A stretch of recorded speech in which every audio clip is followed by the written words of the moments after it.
మిత్రులారా, మన జీవితంలో కొన్ని రోజులు చాలా కఠినంగా అనిపిస్తాయి. ఏ పని చేసినా ఫలితం రావడం లేదు, మనతో ఉన్నవాళ్ళు కూడా దూరం అవుతున్నట్టు అనిపిస్తుంది. అప్పుడు మన మనసులో ఒకే ప్రశ్న మెదులుతుంది, నాకే ఎందుకు ఇలా జరుగుతోంది అని కదా.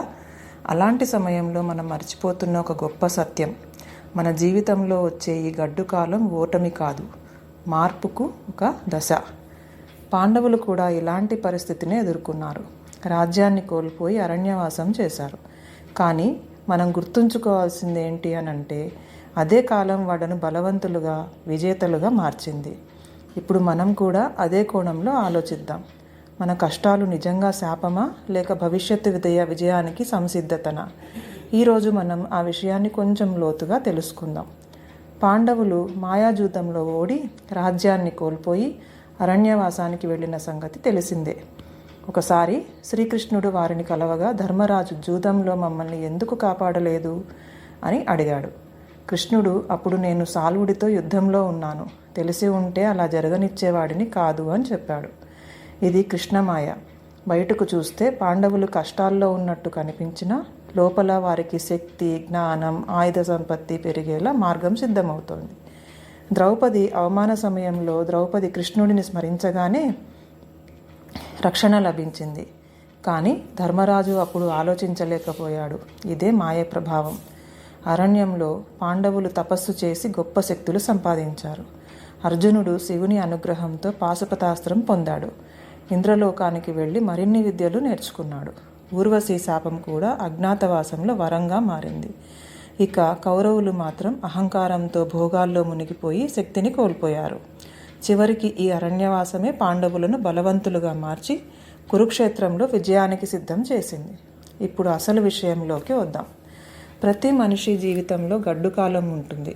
ఏ పని చేసినా కలిసి రావటం లేదని వాపోతారు, దేవుడిని నిందిస్తారు. నేను ఏం పాపం చేశాను, నాకెందుకు ఈ శిక్ష అని ఈ లోకంలో కష్టాలన్నీ వీళ్ళకే వచ్చినట్టు బాధపడుతూ ఉంటారు.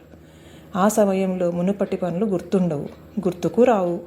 పైగా కష్టాలలో ఉండడం చేత ఎక్కడ సాయం అడుగుతారో అని పలకరించడానికి కూడా ఎవరు రారు.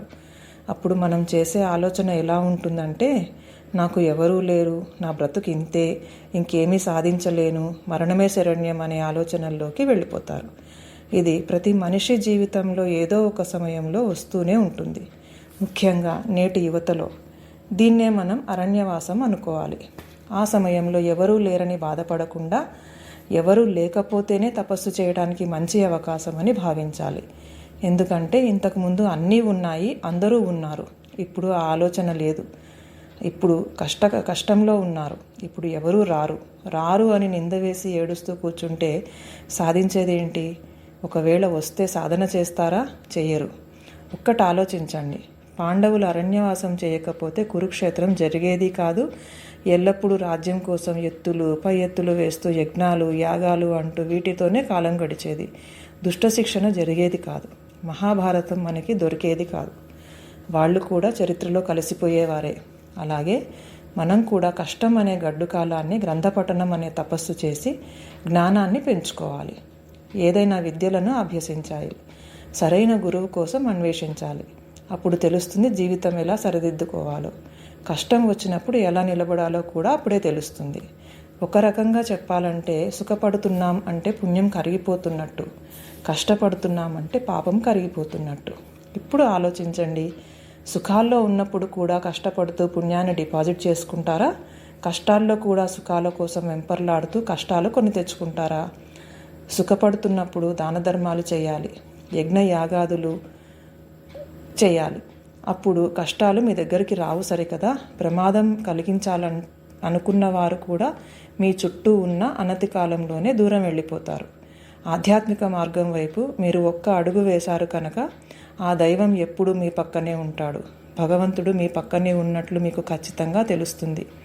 ఆధ్యాత్మిక మార్గంలో ఉన్నప్పుడు కష్టం వచ్చిందంటే దానికి ఏదో ఒక కారణం ఉండే ఉంటుంది. శ్రీకృష్ణుడు తోడు ఉండి కూడా పాండవులు అరణ్యవాసం చేసినట్టు. కనుక ఎప్పుడూ దేనికి బెదిరిపోవద్దు, కుంగిపోవద్దు. Dear friends, be brave and be happy. Thank you.